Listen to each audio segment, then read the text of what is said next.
ಹರಿಭಕುತನಾದವ ಅರಿತು ಪಾಪವ ಮಾಡುವುದಿಲ್ಲ. ಹರಿಭಕುತನಾದವ ಅರಿತು ಪಾಪವ ಮಾಡುವುದಿಲ್ಲ. ಅರಿಯದೆ ಮಾಡಿದರೆ ಹರಿಯು ಎಣಿಸುವುದಿಲ್ಲ. ಶರಣು ಬಂದವನ ರವಿಯ ತನೆಯನನ್ನು ಮರೆಯದೆ ಭಜಿಸೋ, ಮರೆಯದೆ ಭಜಿಸೋ ರಂಗವಿಠಲ ರೇಯನ.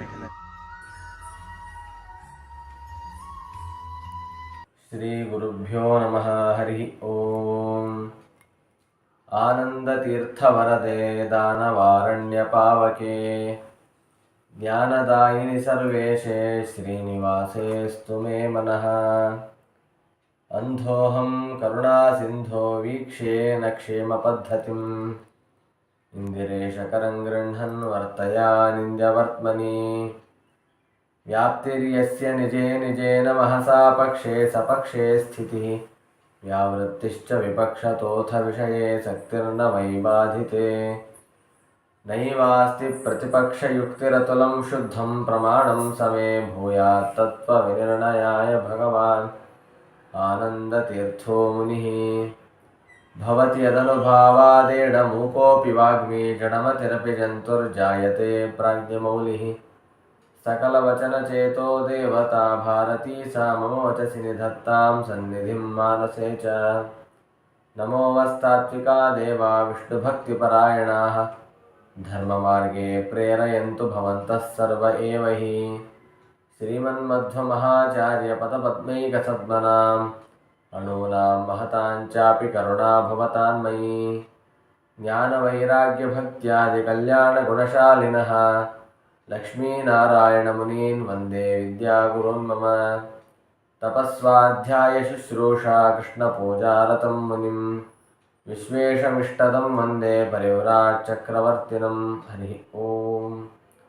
कान्ताय कल्याणगुणैकधाम्ने नवद्युनाथप्रतिमप्रभाय नारायणायाखिलकारणाय श्रीप्राणनाथाय नमस्करोमि.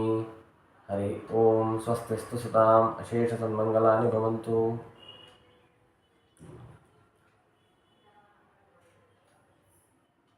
ಶ್ರೀಪಾದರಾಜರ ಆರಾಧನೆಯ ಈ ಪರ್ವಕಾಲದಲ್ಲಿ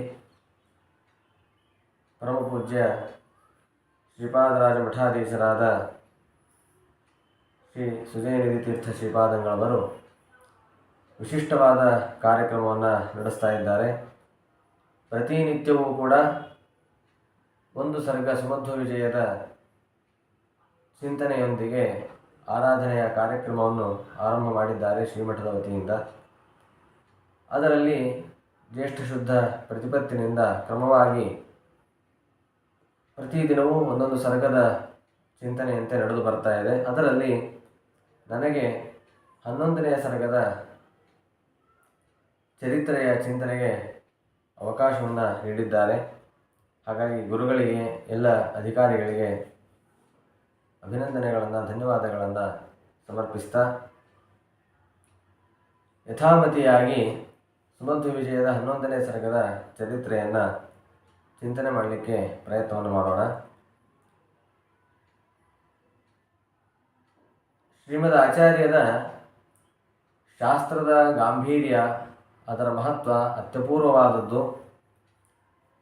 ಅದೇ ರೀತಿ ಆಚಾರ್ಯರ ಚರಿತ್ರೆಯೂ ಕೂಡ ಎಷ್ಟು ಅದರಲ್ಲಿ ನಾವು ವಿಚಾರ ಮಾಡಿದರೂ, ಎಷ್ಟು ಆಳಕ್ಕೆ ಹೋಗಿ ಆ ಚರಿತ್ರೆಯನ್ನು ಚಿಂತನೆ ಮಾಡಿದರೂ ಅದರಲ್ಲಿ ಮತ್ತಷ್ಟು ಅಪೂರ್ವವಾದ ವಿಷಯಗಳು ದೊರಕ್ತಾನೆ ಇರ್ತದೆ. ಈ ಸುಮಧ್ವ ವಿಜಯದ ಒಂದೊಂದು ಶ್ಲೋಕವೂ ಕೂಡ ಅನೇಕ ಅಭಿಪ್ರಾಯಗಳನ್ನು ಒಳಗೊಂಡು ಅನೇಕ ಐತಿಹಾಸಿಕ ವಿಷಯಗಳನ್ನು ನಮಗೆ ತಿಳಿಸಿಕೊಡುವುದರ ಮೂಲಕ ಬಹಳಷ್ಟು ಮೋಕ್ಷದ ಸಾಧನೆಗೂ ಸಹಕಾರಿ, ಜೊತೆಗೆ ಲೌಕಿಕವಾದ ಇತಿಹಾಸದ ಚಿಂತನೆಗೂ ಬಹಳಷ್ಟು ಸಹಕಾರಿಯಾಗಿ ನಿಂತಿರುವಂತಹ ಅತಿ ಶ್ರೇಷ್ಠವಾದಂತಹ ಕೃತಿ ಅದು ಸುಮಧ್ವ ವಿಜಯ. ಅದರಲ್ಲಿ 11ನೇ ಸರ್ಗದಲ್ಲಿ ವಿಶೇಷವಾಗಿ ನಾರಾಯಣ ಪಂಡಿತಾಚಾರ್ಯರು ಶ್ರೀಮದ್ ಆಚಾರ್ಯರ ಗ್ರಂಥಗಳನ್ನು ಅಧ್ಯಯನ ಮಾಡಿದ ಮನುಷ್ಯರಿಗೆ, ಪುರುಷರಿಗೆ, ಸಾಧಕರಿಗೆ ಯಾವ ರೀತಿಯಾದ ಫಲ ಸಿಗತ್ತೆ ಎಂಬ ವಿಷಯವನ್ನು ಬಹಳ ಸುಂದರವಾಗಿ ನಿರೂಪಣೆ ಮಾಡಿದ್ದಾರೆ. ಸಾಮಾನ್ಯ 11ನೇ ಸರ್ಗ ಅಂತ ಕೇಳಿದ ತಕ್ಷಣ ಎಷ್ಟೋ ಜನರಿಗೆ ಯಾವುದ್ಯಾವುದೋ ರೀತಿಯ ಅಭಿಪ್ರಾಯಗಳು ಬರೋದುಂಟು. ಇವತ್ತಿನ ಸಾಮಾಜಿಕ ಜಾಲತಾಣಗಳಲ್ಲಿ ಏಕಾದಶ ಸರ್ಗದಲ್ಲಿ ಬರುವಂತಹ ಅನೇಕ ವಿಷಯಗಳ ಬಗ್ಗೆ ಬಹಳ ವಿಚಿತ್ರವಾದ ಮನೋಭಾವನೆಯ ಹಿನ್ನೆಲೆಯಲ್ಲಿ ಆಕ್ಷೇಪಣೆಗಳನ್ನು, ವಿಕಾರದ ಮಾತುಗಳನ್ನು ಆಡುವಂತಹ ಸ್ವಭಾವಗಳನ್ನು, ಪ್ರವೃತ್ತಿಗಳನ್ನು ತೋರಿಸ್ತಾರೆ. ಅದಕ್ಕೆ ಅನೇಕ ಶ್ರೇಷ್ಠ ಜ್ಞಾನಿಗಳು ಬಹಳ ಸುಂದರವಾದ ರೀತಿಯಲ್ಲಿ ಉತ್ತರಗಳನ್ನು ನೀಡಿದ್ದಾರೆ. ಇನ್ನು ಕೆಲವರಿಗೆ ಮೋಕ್ಷದ ವರ್ಣನೆ ಮಾತ್ರ ಏಕಾದಶ ಸರ್ಗದಲ್ಲಿದೆ. ಮೋಕ್ಷ ಅಂತಂದರೆ ಅದರಲ್ಲೂ ಕೂಡ ಕೇವಲ ಸ್ತ್ರೀ ಪುರುಷರ ವಿಹಾರದ ವಿಷಯಗಳನ್ನು ಮಾತ್ರ ಇಲ್ಲಿ ನಿರೂಪಣೆ ಮಾಡುತ್ತಾರೆ ನಾರಾಯಣ ಪಂಡಿತಾಚಾರ್ಯರು ಅಂತ. ಅದರ ಜೊತೆಗೆ ಇನ್ನೊಂದು ಮಾತನ್ನು ಏನು ಹೇಳಿಬಿಡ್ತಾರೆ ಅಂತಂದರೆ, ಒಂದು ಕಾವ್ಯ ಮಹಾಕಾವ್ಯ ಅಂತ ಕರೆಸಿಕೊಳ್ಳಬೇಕಾದರೆ ಅದರಲ್ಲಿ ಸ್ತ್ರೀ ಪುರುಷರ ವಿಹಾರದ ವರ್ಣನೆ ಇರಬೇಕು. ಹಾಗಾಗಿ ನಾರಾಯಣ ಪಂಡಿತಾಚಾರ್ಯರು ಇಲ್ಲಿ ಆ ರೀತಿ ವರ್ಣನೆ ಮಾಡಿದ್ದು ಎಂಬ ಮಾತುಗಳನ್ನು ಕೆಲವರು ಆಡೋದುಂಟು. ಆದರೆ ಅದ್ಯಾವುದೂ ಯಥಾರ್ಥ ಅಲ್ಲ. ನಾರಾಯಣ ಪಂಡಿತಾಚಾರ್ಯರು ಈ 11ನೇ ಸರ್ಗದಲ್ಲಿ ವಿಷಯವನ್ನು ನಿರೂಪಣೆ ಮಾಡಲಿಕ್ಕೆ ಇರುವ ಕಾರಣ, ಅದು ಶೇಷದೇವರು ಸನಕಾದಿಗಳಿಗೆ ಶ್ರೀಮದ್ ಆಚಾರ್ಯರ ಶಾಸ್ತ್ರದ ಪ್ರಯೋಜನವನ್ನು ನಿರೂಪಣೆ ಮಾಡಿದ್ದು, ಅದನ್ನು ಹಾಗೆ ಯಥಾವತ್ತಾಗಿ ದಾಖಲೆ ಮಾಡಿದ್ದಾರೆ ನಾರಾಯಣ ಪಂಡಿತಾಚಾರ್ಯರು. ಹೊರತು ಇದು ಮಹಾಕಾವ್ಯ ಆಗಬೇಕು ಎಂಬ ಲೌಕಿಕ ಪ್ರಲೋಭನೆಯಿಂದಾಗಲಿ ಮತ್ತು ಯಾವುದ್ಯಾವುದೋ ರೀತಿಯಲ್ಲಿ ಲೌಕಿಕ ಜನರನ್ನು ತೃಪ್ತಿಪಡಿಸಲಿಕ್ಕೋಸ್ಕರವಾಗಿ ಹೇಳಿದ ವಿಷಯಗಳು ಖಂಡಿತವಾಗಿಯೂ ಅಲ್ಲ. ಯಾಕೆಂದರೆ ನಾರಾಯಣ ಪಂಡಿತಾಚಾರ್ಯ ಹೇಳುವಂತೆ ಕಾವ್ಯಶ್ರೀಯೇವ ಗುರು ಕೀರ್ತಯೇವ ಅಂತ ಹೇಳ್ತಾರೆ. ನಮ್ಮ ಗುರುಗಳನ್ನು ದೊಡ್ಡವರನ್ನಾಗಿ ಮಾಡಿಕೊಳ್ಳಬೇಕು ಅನ್ನೋ ಕಾರಣಕ್ಕೋಸ್ಕರವಾಗಿ ನಾನು ಈ ಗ್ರಂಥವನ್ನು ರಚನೆ ಮಾಡಿಲ್ಲ, ಅಥವಾ ಕಾವ್ಯದ ಸಂಪತ್ತಿಗಾಗಿ, ಕಾವ್ಯದ ವರ್ಣನೆಯ ಅತಿಶಯಕ್ಕಾಗಿ ಈ ಗ್ರಂಥವನ್ನು ನಾನು ರಚನೆ ಮಾಡ್ತಾ ಇಲ್ಲ ಅಂತ ಹೇಳಿರುವಾಗ, ಈ ಲೌಕಿಕ ಅಭಿಪ್ರಾಯಗಳ ಆಲೋಚನೆಗಳ ಹಿನ್ನೆಲೆಯಲ್ಲಿ ನಾರಾಯಣ ಪಂಡಿತಾಚಾರ್ಯರು ಈ ವಿಷಯಗಳನ್ನು ಇಲ್ಲಿ ನಿರೂಪಣೆ ಮಾಡಿರುವಂಥದ್ದಲ್ಲ. ಹಾಗಾಗಿ ಇಲ್ಲಿ ಹೇಳಲಿಕ್ಕೆ ಪ್ರಧಾನವಾಗಿ ಅವರಿಗಿದ್ದ ಕಾರಣ, ಶೇಷದೇವರು ಆಚಾರ್ಯರ ಶಾಸ್ತ್ರದ ಫಲವನ್ನು ನಿರೂಪಣೆ ಮಾಡಿದ್ದಾರೆ. ಯಾರೋ ಒಬ್ಬರಿಬ್ಬರು ಇವತ್ತೆಲ್ಲ ನಾವು ನೋಡೋದುಂಟು, ದೊಡ್ಡ ಸ್ಥಾನದಲ್ಲಿರುವಂಥವ್ರು ಬಂದು ಈ ಕಾರ್ಯಕ್ಕಿರುವಂತಹ ಫಲ ಹೀಗೆ, ಇದರಿಂದ ಈ ಸಾಧನೆಯಿಂದ ಇಂತಹ ಫಲ ಸಿಗತ್ತೆ ಅಂತ ಹೇಳಿದರೆ ನಾವೆಲ್ಲರೂ ಅತ್ಯಂತ ಶ್ರದ್ಧೆಯಿಂದ ಅದನ್ನು ಸ್ವೀಕಾರ ಮಾಡ್ತೀವಿ. ಹಾಗೆ ಶ್ರೀಮದ್ ಆಚಾರ್ಯರ ಶಾಸ್ತ್ರಕ್ಕೆ ಎಂಥ ದೊಡ್ಡ ಫಲ ಇದೆ ಅಂತ ನಿರೂಪಣೆ ಮಾಡಬೇಕಾದದ್ದು ನಿಜವಾಗಿ ಶೇಷದೇವರೇ. ಶೇಷದೇವರು, ರುದ್ರದೇವರು, ಗರುಡದೇವರೇ ಶ್ರೀಮದ್ ಆಚಾರ್ಯರ ಗ್ರಂಥಗಳಿಗೆ ಮುಖ್ಯಾಧಿಕಾರಿಗಳು. ಹಾಗಾಗಿ ಅವರು ಆ ಗ್ರಂಥಗಳನ್ನು ಸರಿಯಾಗಿ ಅಧ್ಯಯನವನ್ನು ಮಾಡಿ ಅದರ ಫಲವನ್ನು ಏನು ಪಡೀಲಿಕ್ಕೆ ಸಾಧ್ಯ ಇದೆ ಆ ಫಲವನ್ನು ಅವರು ಚೆನ್ನಾಗಿ ನಿರೂಪಣೆ ಮಾಡಿದ್ದಾರೆ. ಅದೇ ಫಲವನ್ನೇ ನಾರಾಯಣ ಪಂಡಿತಾಚಾರ್ಯರು ಹೇಳಿರುವಂಥದ್ದು. ಆದ್ದರಿಂದ ಇದರಿಂದ ಏನು ಪ್ರಯೋಜನ ಆಗುತ್ತೆ ನಮಗೆ ಅಂತಂದರೆ, ಶ್ರೀಮದ್ ಆಚಾರ್ಯರ ಗ್ರಂಥಗಳನ್ನು ನಾವು ಅಧ್ಯಯನ ಮಾಡಲಿಕ್ಕೆ, ಓದಲಿಕ್ಕೆ ಪ್ರಾರಂಭ ಮಾಡಿದಾಗ ಏನೋ ಒಂದು ರೀತಿಯ ಅಶ್ರದ್ಧೆ, ಅಸಡ್ಡೆತನ, ಅಥವಾ ಇದನ್ನು ಓದೋದ್ರಿಂದ ಏನು ಪ್ರಯೋಜನ ಇತ್ಯಾದಿ ಭಾವನೆಗಳು ಬಂದರೆ ಅದಕ್ಕೆ ಈ ಉತ್ತರ ರೂಪದಲ್ಲಿ ಏಕಾದಶ ಸರ್ಗ ಇದೆ. ಮತ್ತು ಇದು ಕೇವಲ ಮಾಧ್ವರು ಮಾಡಿಕೊಂಡಂತಹ ಕಲ್ಪನಾ ವಿಷಯವಲ್ಲ. ಇಲ್ಲಿ ಏನು ಮೋಕ್ಷದ ವರ್ಣನೆಯನ್ನು ನಾರಾಯಣ ಪಂಡಿತಾಚಾರ್ಯರು ಮಾಡ್ತಾರೆ, ಆ ಮೋಕ್ಷದ ಪ್ರತಿಯೊಂದು ಸ್ಥಿತಿಗಳಿಗೂ ಕೂಡ ಉಪನಿಷತ್ತುಗಳಲ್ಲಿ, ಮಹಾಭಾರತಗಳಲ್ಲಿ, ಭಾಗವತ ಪುರಾಣ ಗ್ರಂಥಗಳಲ್ಲಿ ವಿಪುಲವಾದ ಪ್ರಮಾಣಗಳ ರಾಶಿಯೇ ಸಿಗ್ತಾ ಇದೆ. ಆದ್ದರಿಂದ ಇದ್ಯಾವುದು ಕಾಲ್ಪನಿಕವಾದ ವ್ಯವಸ್ಥೆ ಅಲ್ಲ. ಸರಿಯಾದ ಸಾಧನೆಯನ್ನು ಮಾಡಿಕೊಂಡಂತಹ ಸಜ್ಜನರಿಗೆ ಇಂತಹ ಮೋಕ್ಷ ಸಿಕ್ಕೇ ಸಿಗತ್ತೆ ಎಂಬುವಂತಹದ್ದು ಭಾರತೀಯ ದರ್ಶನದ, ಅಂದರೆ ವೇದ ಇತಿಹಾಸದ, ವೈದಿಕ ವಾಂಗ್ಮಯದ ನಿರ್ಣಯ ಇದೆ. ಆದ್ದರಿಂದ ಅದೇ ವಿಷಯವನ್ನು ನಾರಾಯಣ ಪಂಡಿತಾಚಾರ್ಯರು ವರ್ಣನೆ ಮಾಡಿದ್ದಾರೆ. ನಮಗನಿಸ್ಬೋದು, ಹಾಗಾದರೆ ಭಾರತದಲ್ಲಿರುವಂತಹ ಎಲ್ಲ ದರ್ಶನಗಳಿಗೂ, ವೇದಕ್ಕೆ ಸಂಬಂಧಪಟ್ಟಂತಹ ಏನೇನು ಸಿದ್ಧಾಂತಗಳು ಬಂದಿವೆಯೋ ಆ ಎಲ್ಲದಕ್ಕೂ ಈ ಫಲ ಅಂಥೇಳಿ ನಿಜ. ಆದರೆ ವೇದಕ್ಕೆ ಸಂಬಂಧಪಟ್ಟಂತೆ ವೇದದ ಅಭಿಪ್ರಾಯವನ್ನು ಸರಿಯಾಗಿ ತಿಳಿಯುವಂತೆ ಯಾವ ದರ್ಶನಗಳು ಬಂದಿರ್ತವೋ ಅದಕ್ಕೆಲ್ಲದಕ್ಕೂ ಇದೇ ಫಲ. ಆದರೆ ನಾವು ಗ್ರಂಥಗಳ ಅಧ್ಯಯನವನ್ನು ಮಾಡಿದಾಗ ಸ್ಪಷ್ಟವಾಗುತ್ತೆ, ವೇದದ ನಿಜವಾದ ಹಾರ್ದವನ್ನು ತಿಳಿಸಿದಂಥವರು ಮಹಾಭಾರತ, ಭಾಗವತ, ಬ್ರಹ್ಮಸೂತ್ರ, ಪುರಾಣಗಳು, ಸಮಗ್ರ ವೇದ ರಾಶಿಗಳು ಎಲ್ಲದಕ್ಕೂ ಅವಿರೋಧವಾಗಿ ಯಾವುದೇ ಪರಸ್ಪರವಾದ ವಿರೋಧಗಳು ಬರದಂತೆ ಏಕವಾಕ್ಯತೆಯನ್ನು ತಂದುಕೊಟ್ಟು ಎಲ್ಲ ವಾಕ್ಯಗಳಿಗೂ ನ್ಯಾಯವನ್ನು ಒದಗಿಸಿ ಆ ಸರಿಯಾದ ವೇದದ ಅಭಿಪ್ರಾಯವನ್ನು ತಿಳಿಯುವಂತೆ ಸಿದ್ಧಾಂತವನ್ನು ಮಂಡಿಸಿದವರು ಅಂತಂದರೆ ಅದು ಕೇವಲ ಶ್ರೀಮನ್ ಮಧ್ವಾಚಾರ್ಯರು. ಹಾಗಾಗಿ ಆ ವೇದಜ್ಞಾನದಿಂದ ಬರಬೇಕಾದ ಏನು ಫಲ ಇದೆ ಆ ಫಲ ನಮಗೆ ಸಿಗೋದೇ ಶ್ರೀಮದ್ ಆಚಾರ್ಯರ ಆ ಪವಿತ್ರವಾದಂತಹ ಸರ್ವಮೂಲ ಗ್ರಂಥಗಳಿಂದ. ಆದ್ದರಿಂದ ಅದನ್ನೇ ಶೇಷದೇವರು ಸನಕಾದಿ ಮುನಿಗಳಿಗೆ ಹೇಳ್ತಾರೆ. ಹಾಗಾಗಿ ಇದು ಅತ್ಯಂತ ಪ್ರಧಾನವಾದಂತಹ ವಿಷಯ. ನಮಗೆ ಯಾರೋ ಒಬ್ಬರಿಬ್ಬರು ಮಾತನಾಡ್ತಾ ಸಾಮಾನ್ಯ ಜನರಲ್ಲ, ಅಥವಾ ಲೋಕದಲ್ಲಿ ಬಹಳ ಪ್ರಸಿದ್ಧರಾದಂಥ ವ್ಯಕ್ತಿಗಳೂ ಅಲ್ಲ, ಜಗತ್ತನ್ನು ನಿಯಮನ ಮಾಡುವಂತಹ, ಅದರಲ್ಲೂ ವಿಶೇಷವಾಗಿ ಈ ಶಾಸ್ತ್ರದ ವ್ಯಾಖ್ಯಾನವನ್ನು ಮಾಡಲಿಕ್ಕೆ ಪ್ರಧಾನ ನಿಯಾಮಕರೇ ಶೇಷದೇವರು ಅಂತಾರೆ. ಹಾಗಾಗಿ ಆ ವ್ಯಾಖ್ಯಾನ ಕ್ರಿಯೆಯಲ್ಲಿ ಮಹಾಪ್ರವೀಣರಾದಂತಹ ಶೇಷದೇವರೇ ಈ ಶ್ರೀಮದ್ ಆಚಾರ್ಯರ ಶಾಸ್ತ್ರದ ಫಲ ಇಷ್ಟು ಅತ್ಯದ್ಭುತವಾಗಿದೆ ಅಂತ ಹೇಳಿರುವಾಗ ಅದರ ಮೇಲೆ ನಾವು ಅವಿಶ್ವಾಸ ಮಾಡಲಿಕ್ಕೆ ಕಾರಣವೇ ಇಲ್ಲ. ಇನ್ನು ಅವಿಶ್ವಾಸ ಮಾಡುವಂಥವರಿಗೆ ನಾವೇನು ಮಾಡಲಿಕ್ಕೂ ಸಾಧ್ಯ ಇಲ್ಲ. ಅವರವರ ಭಾಗ್ಯ ದೇವಮಿಹ ಯೋಗ್ಯತಾನುಗಮ ಅಂತ ಪದ್ಮನಾಭ ತೀರ್ಥರೇ ನಿರೂಪಣೆ ಮಾಡಿದಂತೆ, ಯಾರಿಗೆ ಯೋಗ್ಯತೆ ಇದೆ, ಯಾರು ಶ್ರದ್ಧೆಯಿಂದ ಜೊತೆಗೆ ಪ್ರಮಾಣಪೂರ್ವಕ ಸಾತ್ವಿಕವಾದ ವಿಚಾರದಿಂದ ವಿಷಯಗಳನ್ನು ತಿಳಿಯಬೇಕು, ಅರ್ಥ ಮಾಡಿಕೊಳ್ಳಬೇಕು ಅಂತ ಪ್ರಯತ್ನ ಪಡ್ತಾರೆ, ಅವರಿಗೆ ಬೇಕಾದಂತಹ ಪ್ರಮಾಣಗಳು, ಇಲ್ಲಿ ಬೇಕಾದಂಥ ಯುಕ್ತಿಗಳು ಎಲ್ಲವೂ ಕೂಡ ಸಿಗತ್ತೆ. ಅದರ ಹಿನ್ನೆಲೆಯಲ್ಲಿ ನಾವು ಈ ವಿಷಯಗಳನ್ನು ಚಿಂತನೆ ಮಾಡಬೇಕು. ಆದ್ದರಿಂದ ಶ್ರೀಮದ್ ಆಚಾರ್ಯರ ಗ್ರಂಥಗಳ ಅಧ್ಯಯನವನ್ನು ಮಾಡಿದರೆ ಎಂತಹ ಅತ್ಯದ್ಭುತವಾದ ಮೋಕ್ಷ ಸಿಗತ್ತೆ ಎಂಬುವಂತಹ ವಿಷಯವನ್ನು ಇಲ್ಲಿ ನಿರೂಪಣೆ ಮಾಡ್ತಾರೆ. ಮತ್ತು ಇಂತಹ ಮೋಕ್ಷದ ಚಿಂತನೆ ಬೇರೆ ಸಿದ್ಧಾಂತಗಳಲ್ಲಿ ಬರಲಿಕ್ಕೂ ಸಾಧ್ಯ ಇಲ್ಲ. ಯಾಕೆಂದರೆ ಎಷ್ಟೋ ಸಿದ್ಧಾಂತಗಳು ಅತೀಂದ್ರಿಯವಾದ ಜಗತ್ತನ್ನೇ ಒಪ್ಪಲಿಲ್ಲ. ಕೆಲವರು ಅತೀಂದ್ರಿಯವಾದ ಜಗತ್ತನ್ನು ಒಪ್ಪಿದ್ರು, ಅದರಲ್ಲಿ ಒಂದು ಲೋಕ, ವೈಕುಂಠದ ವ್ಯವಸ್ಥೆ, ಮೋಕ್ಷದ ವ್ಯವಸ್ಥೆ, ಅಲ್ಲಿ ದೇಹ ಇತ್ಯಾದಿ ಯಾವ ವ್ಯವಸ್ಥೆಯೂ ಚಿಂತನೆ ಮಾಡಲಿಲ್ಲ. ಇನ್ನು ಮಾಯಾವಾದ ಸಿದ್ಧಾಂತದಲ್ಲಿ ಅಂತೂ ಮೋಕ್ಷದ ಪರಿಸ್ಥಿತಿ ಅತ್ಯಂತ ಗಂಭೀರ. ಯಾಕೆಂದರೆ ಅಲ್ಲಿ ನಮಗೆ ಹೇಗಿರುತ್ತೆ ಪರಿಸ್ಥಿತಿ ಅಂತಂದರೆ ಗಾಢಾಂಧಕಾರದ ಸ್ಥಿತಿ ಇರುತ್ತೆ. ಅಲ್ಲಿ ನಮಗೆ ಓಡಾಡಲಿಕ್ಕೆ ಬೇಕಾದಂತಹ ಕೈ, ಕಾಲು ಮುಂತಾದ ಯಾವ ಅವಯವಗಳು ಇರೋದಿಲ್ಲ. ಜ್ಞಾನೇಂದ್ರಿಯಗಳಿರೋದಿಲ್ಲ. ಕಣ್ಣು, ಕಿವಿ, ಮೂಗು ಯಾವ ಜ್ಞಾನೇಂದ್ರಿಯಗಳಿರೋದಿಲ್ಲ. ಕರ್ಮೇಂದ್ರಿಯಗಳಿರೋದಿಲ್ಲ. ನಾವು ನಮ್ಮವರು ಅಂತ ಮಾತನಾಡಲಿಕ್ಕೆ ನಮ್ಮ ಸ್ನೇಹಿತರು, ಬಂಧು ಬಾಂಧವರು ಅಂತ ಯಾರೂ ಇರೋದಿಲ್ಲ. ಅಥವಾ ನನ್ನದು ಅಂತ ತಿಳ್ಕೊಳ್ಳಿಕ್ಕೆ ನನ್ನಲ್ಲಿ ಯಾವುದೇ ಒಂದು ರೀತಿಯಾದ ಒಳ್ಳೊಳ್ಳೆ ಗುಣಗಳೂ ಇರೋದಿಲ್ಲ. ಹೀಗೆ ಸರ್ವ ರೀತಿಯಿಂದಲೂ ಸರ್ವಾವಸ್ಥೆಯಿಂದಲೂ ಶೂನ್ಯ ಭಾವವನ್ನು ಹೊಂದಿರುವಂತಹ ಪರಿಸ್ಥಿತಿ ಅದು. ನಿರವಯವ, ನಿರ್ಗುಣ, ನಿಷ್ಕ್ರಿಯ, ಅದ್ವಿತೀಯ ಇತ್ಯಾದಿ ಪರಿಸ್ಥಿತಿಯಲ್ಲಿ ಅದನ್ನು ಚಿಂತನೆ ಮಾಡಿದಾಗ ಅತ್ಯಂತ ಗಾಢಾಂಧಕಾರದ ಪರಿಸ್ಥಿತಿ ಎಂಬ ಭಾವನೆ ನಿಶ್ಚಿತವಾಗಿ ನಮಗಲ್ಲಿ ಬರುತ್ತೆ. ಅಂತಹ ಮೋಕ್ಷದ ಪರಿಕಲ್ಪನೆ ಯಾರಿಗಾದರೂ ಸ್ಪಷ್ಟವಾಗಿದ್ದರೆ ಖಂಡಿತ ಅಂತ ಮೋಕ್ಷವೇ ಬೇಡ, ಆ ಮೋಕ್ಷಕ್ಕಾಗಿ ನಾವು ಶಾಸ್ತ್ರವನ್ನು ಓದೋದು ಬೇಡ ಅಂತೇಳಿ ಶಾಸ್ತ್ರ ಮಾರ್ಗದಿಂದ ದೂರ ಹೋಗುವ ಪರಿಸ್ಥಿತಿ ಬಹಳ ವೇಗವಾಗಿ ಬರಬಹುದು. ಹಾಗಾಗಿ ಆಚಾರ್ಯರು ಮೋಕ್ಷದ ಸ್ವರೂಪವನ್ನು ವಿಸ್ತಾರವಾಗಿ ನಿರೂಪಣೆ ಮಾಡಿಕೊಡ್ತಾರೆ. ಮೋಕ್ಷ ಅಂದರೆ ಈ ಕ್ರಮದಲ್ಲಿ ಇಲ್ಲ. ಅದೊಂದು ಅತ್ಯದ್ಭುತವಾದ ಲೋಕದ ವ್ಯವಸ್ಥೆ ಇದೆ, ಅಲ್ಲಿ ಎಲ್ಲ ರೀತಿಯ ವ್ಯವಸ್ಥೆ ಇದೆ ಅಂತ ಆಚಾರ್ಯರು ತಿಳಿಸ್ತಾರೆ. ಅದರ ವಿವರಣೆ ಭಾಗವತಾದಿ ಗ್ರಂಥಗಳಲ್ಲೂ ಬಂದಿದೆ.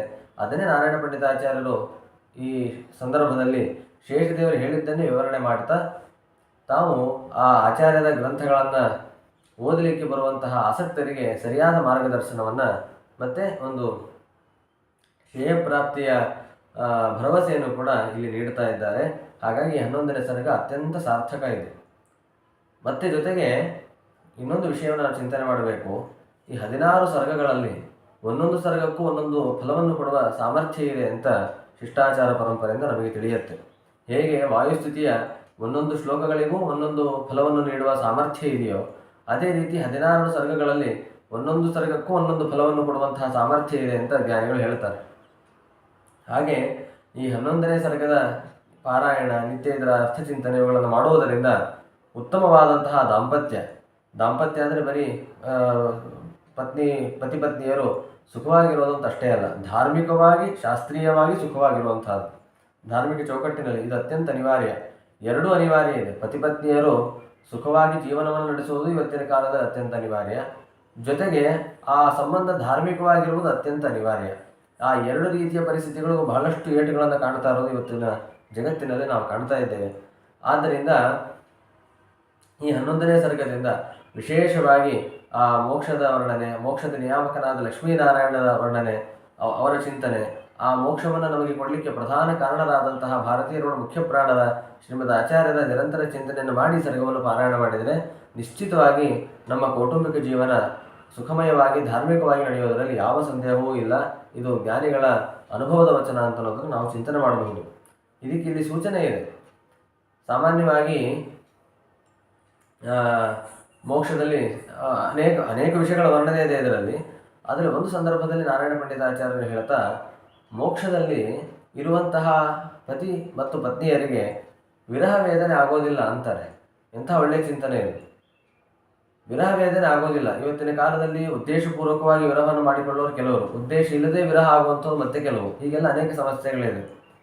ಆದರೆ ಅಲ್ಲಿ ನಿಯತಪತಿ ಪತ್ನಿ ಭಾವ ವ್ಯವಸ್ಥೆ ಇದೆ ಮತ್ತು ಬೇರೆ ಬೇರೆ ಅನೇಕ ದೃಷ್ಟಿಯಲ್ಲಿ ಆ ಮಾತುಗಳ ಪ್ರವೃತ್ತಿಯಾಗಿದೆ. ಆದರೆ ಆ ಚಿಂತನೆಯಿಂದ ಈ ಲೌಕಿಕ ಜೀವನದಲ್ಲೂ ಯಥಾಯೋಗ್ಯವಾಗಿ ಆ ಸಂಬಂಧದಲ್ಲಿ ಸುಧಾರಣೆ ಕಾಣುತ್ತೆ ಅನ್ನೋದನ್ನು ನಾವು ಚಿಂತನೆ ಮಾಡಲೇಬೇಕು. ವಿರಹವ್ಯಥಾಪಿನ ವಧೂವರಯೋಹೋ ಅಂತಾರೆ. ವಧೂವರರಿಗೆ ವಿರಹದ ವೇದನೆ ಮೋಕ್ಷದಲ್ಲಿ ಆಗೋದಿಲ್ಲ ಅಂಥೇಳಿ.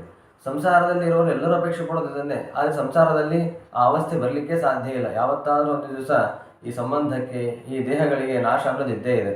ಆದರೆ ಮೋಕ್ಷದಲ್ಲಿ ಆ ದೇಹಕ್ಕಾಗಲಿ ಆ ಸಂಬಂಧಗಳಿಗಾಗಲಿ ನಾಶ ಬರೋದಿಲ್ಲ. ಆದ್ದರಿಂದ ಅಂತಹ ನಿತ್ಯವಾದ ಪರಿಪೂರ್ಣವಾದ ಆ ಸಂಬಂಧವನ್ನು ಸ್ವೀಕಾರ ಮಾಡಲಿಕ್ಕೆ ಆ ಮೋಕ್ಷಕ್ಕೆ ಹೋಗಲೇಬೇಕು ಎಂಬಂತಹ ಭರವಸೆ ಸಾಧಕರಿಗೆ ಮೂಡುತ್ತೆ.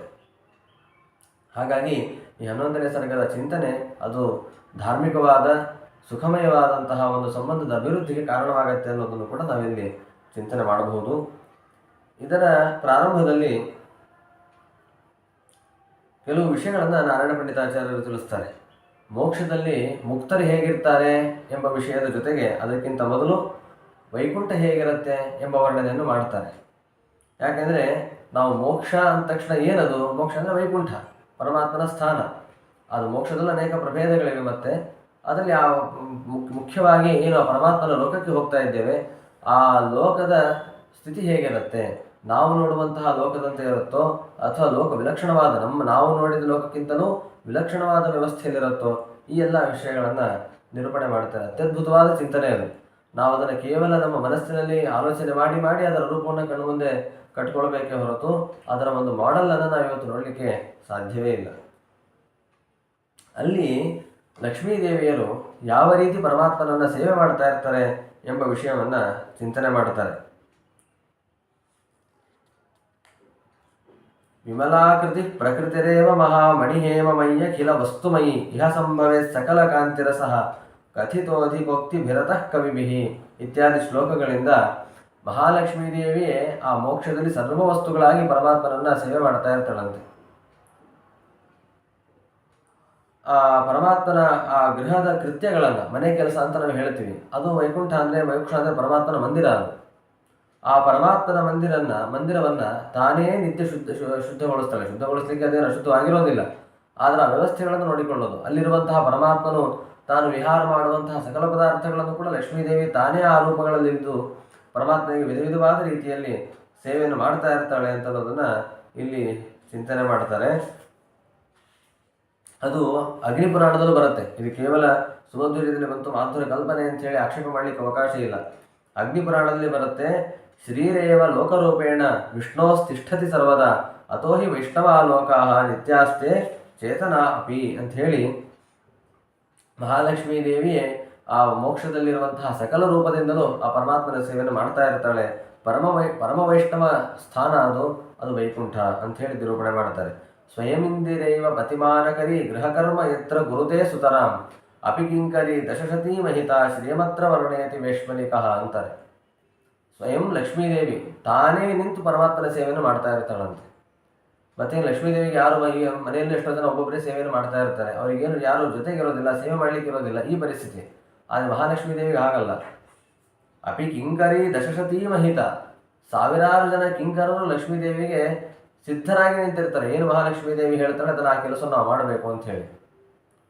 ಅಷ್ಟಿದ್ದರೂ ಕೂಡ ಪರಮಾತ್ಮನ ಸೇವೆ ಅಂತ ಬಂದಾಗ ಮಹಾಲಕ್ಷ್ಮೀ ದೇವಿಯೇ ಮಾಡಬೇಕು, ಬೇರೆ ಯಾರಿಗೂ ಅದರಲ್ಲಿ ಪ್ರವೇಶವಿಲ್ಲ. ಇವತ್ತು ನಾವು ಒಂದು ಸೇವೆಯನ್ನು ಮಾಡಬೇಕಾದ್ರೂ ಕೂಡ ಮಹಾಲಕ್ಷ್ಮೀ ದ್ವಾರವೇ ಪರಮಾತ್ಮನ ಸೇವೆಯನ್ನು ಮಾಡಬೇಕು ಎಂಬಷ್ಟರ ಮಟ್ಟಿಗೆ ಆ ಮಹಾಲಕ್ಷ್ಮೀ ದೇವಿ ಆ ಪರಮಾತ್ಮನನ್ನು ಪ್ರೀತಿಸ್ತಾ ಇದ್ದಾಳೆ, ಪೂಜಿಸ್ತಾ ಇದ್ದಾಳೆ.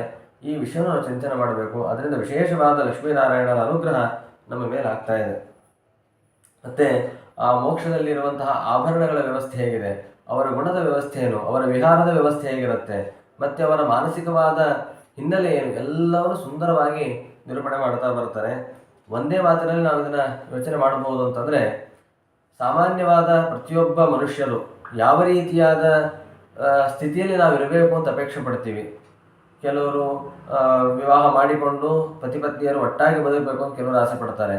ಕೆಲವರು ಬ್ರಹ್ಮಚರ್ಯ ವ್ರತದಿಂದಲೇ ಇರಬೇಕು ಎಂಬಂತಹ ಯೋಗಿಗಳಾಗಿರಬೇಕು ಅಂತ ಕೆಲವರು ಆಸೆ ಪಡ್ತಾರೆ. ಹೀಗೆ ಒಬ್ಬೊಬ್ಬರದ್ದು ಒಂದೊಂದು ರೀತಿಯಾದ ಮನಸ್ಥಿತಿಗಳಿರ್ತವೆ.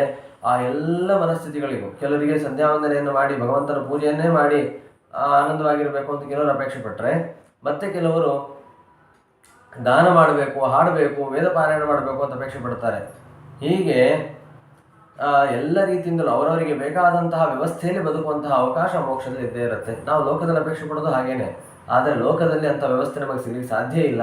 ಆದರೆ ಮೋಕ್ಷದಲ್ಲಿ ಅಂಥ ಎಲ್ಲ ವ್ಯವಸ್ಥೆಯು ನಮಗೆ ಸಿಗತ್ತೆ. ಎಷ್ಟರ ಮಟ್ಟಿಗಿದೆ ಅಂತಂದರೆ, ಯಂ ಯಂ ಸುಖಿ ಕಾಮಯತೆ ಅರ್ಥಮತ್ರ ಸಂಕಲ್ಪ ಮಾತ್ರ ಸಕಲೋಪಿ ಸಸ್ಯಾತ್ ಇತ್ಯೇವ ವೇದಾ ಅಪಿ ವೇದಯಂತಿ ಮುಕ್ತಿಂ ತತಃ ಕೋ ವಿಭವಾತಿರೇಕ ಅಂತ ಹೇಳ್ತಾರೆ. ಯಂ ಯಂ ಸುಖಿ ಕಾಮಯತೆ ಅರ್ಥಮತ್ರ, ಯಾವ್ಯಾವ ಪುರುಷ ಏನೇನು ಅಪೇಕ್ಷೆ ಪಡ್ತಾನೋ ಆ ಎಲ್ಲ ಅಪೇಕ್ಷೆಗಳು ಪೂರ್ಣವಾಗತ್ತೆ, ಅದಕ್ಕೇನೂ ಕಷ್ಟಪಡಬೇಕಾಗಿಲ್ಲ. ಕಾಮಯತೆ ಅರ್ಥಮತ್ರ ಸಂಕಲ್ಪ ಮಾತ್ರ, ಕೇವಲ ಸಂಕಲ್ಪದಿಂದ ತಾನೇನು ಅಪೇಕ್ಷೆ ಪಡ್ತಾನೆ ಅದು ಪೂರ್ಣವಾಗ್ತಾ ಇರುತ್ತೆ. ಆ ರೀತಿಯಾದ ಅತ್ಯದ್ಭುತವಾದ ವ್ಯವಸ್ಥೆಯನ್ನು ಇದನ್ನು ನಾವು ಅಪೇಕ್ಷೆ ಪಡುವಂಥದ್ದೇ. ಇವತ್ತಿನ ಜನರಿಗೆ ಯಾರಿಗೂ ನಮಗೆ ಕಷ್ಟಪಡ್ಲಿಕ್ಕೆ ಇಷ್ಟ ಇಲ್ಲ. ಎಲ್ಲ ರಿಮೋಟ್ ಕಂಟ್ರೋಲ್ ಕೂತಲ್ಲೇ ಎಲ್ಲ ನಡೀತಾ ಇರಬೇಕು. ಅಡುಗೆ ಮಾಡ್ಕೊಳ್ಳಿಕ್ಕೆ ಇಷ್ಟ ಆಗೋದಿಲ್ಲ, ಮನೆ ಕೆಲಸ ಮಾಡ್ಲಿಕ್ಕೆ ಇಷ್ಟ ಆಗೋದಿಲ್ಲ. ಅಡುಗೆ ಯಾರು ಮಾಡಿ ತಂದು ಕೊಟ್ಟರೆ ಅದೊಂದು ಆನಂದ, ಮನೆ ಕೆಲಸ ಯಾರು ಮಾಡಿದ್ರೆ ಅದು ಕೂಡ ಇನ್ನಷ್ಟು ಸಂತೋಷ. ಹೀಗೆಲ್ಲ ಮನುಷ್ಯರ ಸ್ಥಿತಿ ಇದೆ. ಅದೇ ಸೋಮಾರಿತನದ ಸ್ಥಿತಿ, ಅಲ್ಲಿ ಸೋಮಾರಿತನದ ಸ್ಥಿತಿ ಅಲ್ಲ, ಅದು ವೈಭವ. ಏನು ಅಪೇಕ್ಷೆ ಪಟ್ಟರು ಅದು ಬಂದು ಸಿಗುವಂತಹ ವೈಭವದ ಪರಿಸ್ಥಿತಿ ಆ ಮೋಕ್ಷದಲ್ಲಿದೆ ಅಂತ ಅತ್ಯದ್ಭುತವಾದಂತಹ ಸ್ಥಿತಿ ಅದು. ನಾವು ಹಿಂದೆ ಹೇಳಿದಂತೆ ಮಹಾಲಕ್ಷ್ಮೀ ದೇವಿ ಅನೇಕ ರೀತಿಯ ಸಾಧನೆಗಳನ್ನು ತಾನು ಮಾಡ್ತಾ ಇರ್ತಾಳೆ ಅಂತ ಹೇಳಿ, ಸಾಧನೆ ಅಂದರೆ ಪರಮಾತ್ಮನ ಸೇವೆಯನ್ನು ಪುರಂದರದಾಸರು ಅದನ್ನು ಅತ್ಯಂತ ಸುಂದರವಾಗಿ ವರ್ಣನೆ ಮಾಡ್ತಾರೆ. ಕೋಟಿ ಕೋಟಿ ಭೃತ್ಯರಿರಲು ಆಟಕಾಂಬರನ ಸೇವೆ ಅಂತ ಹೇಳಿ, ಛತ್ರಚಾಮರ ವ್ಯಜನ ಪರ್ಯಂಕ ಪಾತ್ರ ರೂಪಳಾಗಿ ನಿಂತು ಅಂತೆಲ್ಲ ನಿರೂಪಣೆ ಮಾಡ್ತಾರೆ.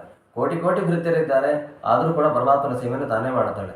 ಛತ್ರ ಚಾಮರ ವ್ಯಜನ ಪರ್ಯಂಕ ಎಲ್ಲವೂ ತಾನೇ ಆಗಿ ಪರಮಾತ್ಮನ ಸೇವೆಯನ್ನು ಮಾಡ್ತಾ ಇದ್ದಾಳೆ ಮಹಾಲಕ್ಷ್ಮೀ ದೇವಿ ಅಂತ. ಅದೇ ರೀತಿ ಇನ್ನೊಂದು ವಿಷಯವನ್ನು ನಾವೇನು ಚಿಂತನೆ ಮಾಡಿದ್ವಿ, ಸಂಕಲ್ಪ ಮಾತ್ರ ಸಕಲೋಪಿ ಸಸ್ಯಾತ್ ಅಂತೇಳಿ. ಇದನ್ನು ಬ್ರಹ್ಮಸೂತ್ರ ಹೇಳುತ್ತೆ, ವೇದಗಳು ಹೇಳ್ತಾ ಇದೆ. ಸಂಕಲ್ಪ ದೇವಚ ತತ್ಶ್ರುತೇಹೇ ಅಂತ ಬ್ರಹ್ಮಸೂತ್ರ. ಸಂಕಲ್ಪ ಮಾಡಿದರೆ ಸಾಕು ಆ ಅಪೇಕ್ಷೆಗಳೆಲ್ಲವೂ ಕೂಡ ಪೂರ್ಣವಾಗುತ್ತೆ. ಹಾಗಾಗಿ ನಾರಾಯಣ ಪಂಡಿತಾಚಾರ್ಯರು ಇಲ್ಲಿ ಹೇಳಿರುವಂತಹ ವಿಷಯಗಳೇನಿದೆ ಇದು ಯಾವುದೂ ಕೂಡ ಕಾಲ್ಪನಿಕವಾದದ್ದಲ್ಲ. ಅಲ್ಲಿ ಮರಣ ಇರೋದಿಲ್ಲ. ನಾವು ಇಷ್ಟೇ ಆಲೋಚನೆ ಮಾಡೋಣ, ಸಂಸಾರದಲ್ಲಿ ಎಂತೆಂಥ ಸ್ಥಿತಿಗಳಿಗೆ ನಾವು ಕಷ್ಟಪಡ್ತೀವಿ. ನಮಗೆ ಇಷ್ಟಪಟ್ಟಂತಹ ಆತ್ಮೀಯರು ನಮ್ಮಿಂದ ದೂರ ಆದರೆ ನಾವು ಸಂಕಟ ಪಡ್ತೇವೆ. ಆದರೆ ಈ ರೀತಿ ದೂರ ಆಗುವ ವಿರಹ ವ್ಯವಸ್ಥೆ ಮೋಕ್ಷದಲ್ಲಿಲ್ಲ. ಮತ್ತು ಮರಣಕ್ಕೆ ಈ ಸಂಸಾರದಲ್ಲಿ ಹೆದರ್ತೇವೆ, ಆದರೆ ಮರಣ ಅನ್ನೋದು ಮೋಕ್ಷದಲ್ಲಿಲ್ಲ. ಹುಟ್ಟಿಗೆ ಹೆದರ್ತೇವೆ ಸಂಸಾರದಲ್ಲಿ, ಆದರೆ ಹುಟ್ಟು ಮೋಕ್ಷದಲ್ಲಿಲ್ಲ. ಮೃತಿ, ಜನ್ಮ, ಜರ, ವ್ಯಾಧಿ, ರೋಗ, ಮುಪ್ಪು ಇಲ್ಲ, ರೋಗಗಳಿಲ್ಲ, ಮರಣ ಇಲ್ಲ, ಪುನರುತ್ಪತ್ತಿ ಇಲ್ಲ. ಹೀಗೆ ನಿತ್ಯ ತಾರುಣ್ಯದಿಂದ, ನಿತ್ಯದಲ್ಲಿಯೂ ಕೂಡ ಅತ್ಯಂತ ಆರೋಗ್ಯಪೂರ್ಣವಾದಂತಹ ತಾರುಣ್ಯದಿಂದ ಬದುಕುವಂತಹ ಸ್ಥಿತಿ ಆ ಮೋಕ್ಷದಲ್ಲಿರುತ್ತೆ. ಇಂತಹ ಮೋಕ್ಷವನ್ನು ಯಾರು ತಾನೇ ಬೇಡ ಅಂತಾರೆ. ಇಂತಹ ಅತ್ಯದ್ಭುತವಾದ ಮೋಕ್ಷ ಸಿಗಬೇಕು ಅಂತಂದರೆ ನಾವು ಶ್ರೀಮದ್ ಆಚಾರ್ಯರ ಗ್ರಂಥಗಳನ್ನು ಓದಬೇಕು. ಅದನ್ನು ಬಿಟ್ಟರೆ ಬೇರೆ ದಾರಿ ಇಲ್ಲ. ಅದನ್ನು ನಾರಾಯಣ ಪಂಡಿತಾಚಾರ್ಯರು ಬಹಳ ಸುಂದರವಾಗಿ ತಿಳಿಸ್ತಾರೆ. ಮಹಾನಂದ ತೀರ್ಥಸ್ಯ ಏ ಭಾಷ್ಯಭಾವಂ ಮನೋವಾಗ್ಭಿರಾವರ್ತಯಂತೆ ಸ್ವಶಕ್ತಿಯ ಸುರಾಧ್ಯ ನರಾಂತ ಮುಕುಂದ ಪ್ರಸಾದಾದಿಮಂ ಮೋಕ್ಷಮೇತೆ ಭಜಂತೆ ಸದೇತೆ ಅಂತ ತಿಳಿಸ್ತಾರೆ ನಾರಾಯಣ ಪಂಡಿತಾಚಾರ್ಯರು. ಅಂದರೆ ಯಾರು ಶೇಷದೇವರು ಹೇಳಿದ್ದನ್ನೇ ನಾರಾಯಣ ಪಂಡಿತಾಚಾರ್ಯರು ತಿಳಿಸ್ತಾ ಇದ್ದಾರೆ. ಶ್ರೀಮದ್ ಆಚಾರ್ಯರ ಭಾಷ್ಯವನ್ನು, ವಿಶೇಷವಾಗಿ ಸರ್ವಮೂಲ ಗ್ರಂಥಗಳು, ಅದರಲ್ಲಿ ಮುಖ್ಯವಾಗಿ ಬ್ರಹ್ಮಸೂತ್ರ ಭಾಷ್ಯವನ್ನು ಯಾರು ಅದರ ಅಭಿಪ್ರಾಯವನ್ನು ನಿರಂತರವಾಗಿ ಆವೃತ್ತಿ ಮಾಡ್ತಾ ಇರ್ತಾರೋ, ಮನೋವಾಗ್ಭಿ ಮನಸ್ಸು ಮತ್ತು ಮಾತು, ಇವುಗಳಿಂದ ಮಾತಿನಿಂದ ಬಾಯಿಂದ ಅದನ್ನು ಪುನಃ ಉಚ್ಚಾರಣೆ ಮಾಡ್ತಾ ಇರಬೇಕು, ಅದನ್ನು ಪಾರಾಯಣ ಮಾಡ್ತಾ ಇರಬೇಕು. ಮನಸ್ಸಿನಿಂದ ಅದರ ಅರ್ಥ ಚಿಂತನೆಯನ್ನು ಮಾಡ್ತಾ ಇರಬೇಕು. ಸ್ವಶಕ್ತಿಯ ತಮ್ಮ ಎಷ್ಟು ಶಕ್ತಿ ಇದೆ ಅಷ್ಟೂ ಶಕ್ತಿಯಿಂದ ಆ ಶ್ರೀಮದ್ ಆಚಾರ್ಯರ ಗ್ರಂಥಗಳನ್ನು ಯಾರು ಅಧ್ಯಯನ ಮಾಡ್ತಾ ಇರ್ತಾರೋ, ಆವೃತ್ತಿ ಮಾಡ್ತಾ ಇರ್ತಾರೋ, ಅವರು ದೇವತೆಗಳನ್ನು ಆರಂಭ ಮಾಡಿ ಮನುಷ್ಯರ ಪರ್ಯಂತ ಎಲ್ಲರೂ ಕೂಡ ಪರಮಾತ್ಮನ ಅನುಗ್ರಹದಿಂದ ಇಂತಹ ಅತ್ಯದ್ಭುತವಾದ ಮೋಕ್ಷವನ್ನು ಅವರೆಲ್ಲರೂ ಪಡಿತಾರೆ ಅಂತ ಹೇಳಿ ಶೇಷದೇವರು ತಿಳಿಸ್ತಾ ಇದ್ದಾರೆ. ಪದ್ಮನಾಭ ತೀರ್ಥರು ಕೂಡ ಇದೇ ಮಾತುಗಳನ್ನೇ ಬೇರೆ ತಮ್ಮ ಅಭಿಪ್ರಾಯದಲ್ಲಿ ಹೇಳ್ತಾರೆ. ಶ್ರೀಮದ್ ಆಚಾರ್ಯರ ಗ್ರಂಥಗಳ ಫಲವನ್ನು ಎಲ್ಲರೂ ಪಡೀಲಿಕ್ಕೆ ಸಾಧ್ಯ ಇಲ್ಲ. ಅದೊಂದು ಅತ್ಯದ್ಭುತವಾದ ಬಲಮೂರಿ ಶಂಖದ ಚರಿತ್ರೆಯನ್ನು ಹೇಳ್ತಾರೆ. 9ನೇ ಸರ್ಗದ ಸಂದರ್ಭದಲ್ಲಿ ಅದನ್ನು ಕೇಳಿರ್ತೀರಿ ಎಲ್ಲರೂ ಕೂಡ. ಅಲ್ಲಿ ಯಾರಿಗೆ ಈ ಬಲಮೂರಿ ಶಂಖದ ಬೆಲೆಯೇ ಗೊತ್ತಿಲ್ಲ, ಅದರ ಬಗ್ಗೆ ಪರಿಚಯವೇ ಇಲ್ಲ, ಅವನಿದ್ರದ್ದು ಏನೂ ಪ್ರಯೋಜನ ಇಲ್ಲ ಅಂತ ಹೊರಗೆ ಎಸೆದುಬಿಟ್ಟಿರ್ತಾನೆ. ಪ್ರಾಯ ಇವತ್ತಿನ ಸಮಾಜದಲ್ಲಿ ತುಂಬ ಜನ ಅಂಥವರಿದ್ದೇವೆ. ಆಚಾರ್ಯರ ಗ್ರಂಥಗಳಿಂದ ಏನೂ ಪ್ರಯೋಜನ ಇಲ್ಲ ಅಂಥೇಳಿ ಅದನ್ನು ಎಲ್ಲರೂ ಮನೆಯಿಂದ ಹೊರಗೆ ಹಾಕಿದ್ದೇವೆ, ಮನಸ್ಸಿನಿಂದ ಹೊರಗೆ ಹಾಕಿದ್ದೇವೆ. ಅದನ್ನು ಮಾಡಬಾರದು. ಬಹಳ ದೊಡ್ಡ ಅನರ್ಥ ಅದು. ಯಾರಿಗೆ ಅನರ್ಥ? ಗ್ರಂಥಗಳಿಗೆ ಅನರ್ಥ ಅಲ್ಲ, ನಮಗನರ್ಥ. ದೊಡ್ಡ ರಾಜ್ಯವನ್ನೇ ಕಟ್ಟಿಕೊಡುವ ಸಾಮರ್ಥ್ಯ ಇರುವಂತಹ ಬಲಮೂರಿ ಶಂಖವನ್ನು ಏನೂ ಉಪಯೋಗ ಇಲ್ಲ ಅಂತ ಹೊರಗೆಸೆದಂತಹ ಮೂರ್ಖನಂತೆ ನಮ್ಮ ಜೀವನ ನಡೀತಾ ಇದೆ. ಇನ್ನು ಕೆಲವರು ಇರ್ತಾರೆ, ಆ ಬಲಮೂರಿ ಶಂಖವನ್ನು ನೋಡಿ ಇದೇನೋ ಸ್ವಲ್ಪ ವ್ಯತ್ಯಾಸವಾಗಿದೆ, ಇದರಿಂದ ಏನಾದರೂ ಹಣ ಸಂಪಾದನೆ ಮಾಡ್ಬೋದು ಅಂಥೇಳಿ ಕೋಟಿಗಟ್ಟಲೆ ಬೆಲೆ ಬಾಳುವಂತಹ ಶಂಖವನ್ನು ಕೇವಲ ನೂರಾರು ರೂಪಾಯಿಗಳಿಗೆ ಮಾರಿ ತನ್ನ ಹೊಟ್ಟೆ ತುಂಬಿಸ್ಕೊಳ್ತಾನೆ. ಅದೇ ರೀತಿ ಎಷ್ಟೋ ಜನರ ಪರಿಸ್ಥಿತಿ ನಡೀತಾ ಇದೆ. ಮೋಕ್ಷವನ್ನೇ ಕೊಡುವಂತಹ ಶ್ರೀಮದ್ ಆಚಾರ್ಯರ ಗ್ರಂಥಗಳನ್ನು ನಾವು ಜೊತೆಯಲ್ಲಿಟ್ಟುಕೊಂಡು ಆದ್ದರಿಂದ ಕೇವಲ ಲೌಕಿಕವಾದಂತಹ ಒಂದಿಷ್ಟು ಹಣ ಸಂಪಾದನೆಗಾಗಿ ಆ ಶಾಸ್ತ್ರವನ್ನು ಬಳಸಿಕೊಂಡ್ರೆ ಅದು ಕೂಡ ನಿಜವಾದ ಮತ್ತೊಂದು ರೀತಿಯ ಮೂರ್ಖತನ. ಪದ್ಮನಾಭ ತೀರ್ಥರು ಹೇಳ್ತಾರೆ, ಭಾಗ್ಯ ದೈವಮಿಹ ಯೋಗ್ಯತಾನುಗಮ್.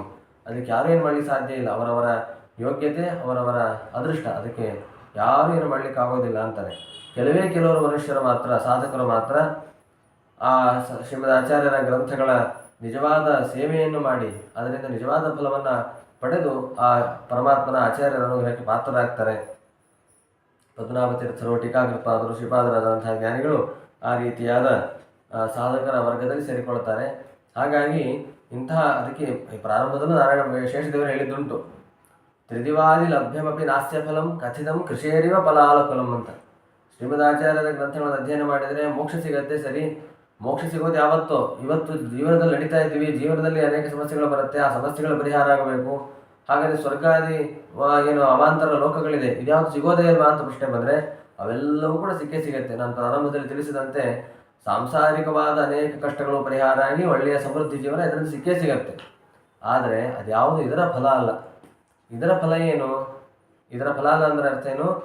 ಇದರಿಂದ ಸಿಗೋದು ಅಷ್ಟೇ ಫಲ ಅಂತಲ್ಲ. ಅದು ಇದರ ನಿಜವಾದ ಫಲ ಏನು ಅಂತಂದರೆ ಅದು ಮೋಕ್ಷ. ಇವೆಲ್ಲವೂ ಅದರ ಜೊತೆಗೆ ಸಿಗುವಂತಹ ಅವಾಂತರ ಫಲಗಳು. ಅದಕ್ಕೆ ಸುಂದರವಾದ ಉದಾಹರಣೆಯನ್ನು ಕೊಡ್ತಾರೆ. ಕಥಿತಂ ಕೃಷಿಯರಿವ ಫಲಾಲಕುಲಂ. ರೈತರು ಕೃಷಿ ಮಾಡಿದರೆ ಅದರ ಫಲ ನಿಜವಾದ ಯಾವುದಕ್ಕೋಸ್ಕರ ಮಾಡ್ತಾರೆ? ಧಾನ್ಯಗಳಿಗಾಗಿ ಆ ಕೃಷಿಯನ್ನು ಮಾಡೋದು. ಆದರೆ ಧಾನ್ಯದ ಉದ್ದೇಶದಿಂದ ಪ್ರವೃತ್ತಿ ಮಾಡಿದರೂ ಕೂಡ ಅದರ ಜೊತೆ ಅಲ್ಲಿ ಹುಲ್ಲು, ಬೇರೆ ಬೇರೆ ರೀತಿಯಾದಂತಹ ಹೊಟ್ಟುಗಳೆಲ್ಲವೂ ಕೂಡ ಸಿಗತ್ತೆ. ಅದೇ ರೀತಿ ಮೋಕ್ಷಕ್ಕಾಗಿ ಶ್ರೀಮದಾಚಾರ್ಯರ ಗ್ರಂಥಗಳಲ್ಲಿ ಪ್ರವೃತ್ತಿ ಮಾಡಿದರೆ ಅದರ ಜೊತೆ ಸ್ವರ್ಗಾದಿ ಲೌಕಿಕ ಅವಾಂತರ ಲೋಕಗಳು, ವ್ಯವಸ್ಥೆಗಳು, ಸಾಂಸಾರಿಕವಾದಂತಹ ಸುಖಜೀವನ ಎಲ್ಲವೂ ಕೂಡ ಸಿಗತ್ತೆ.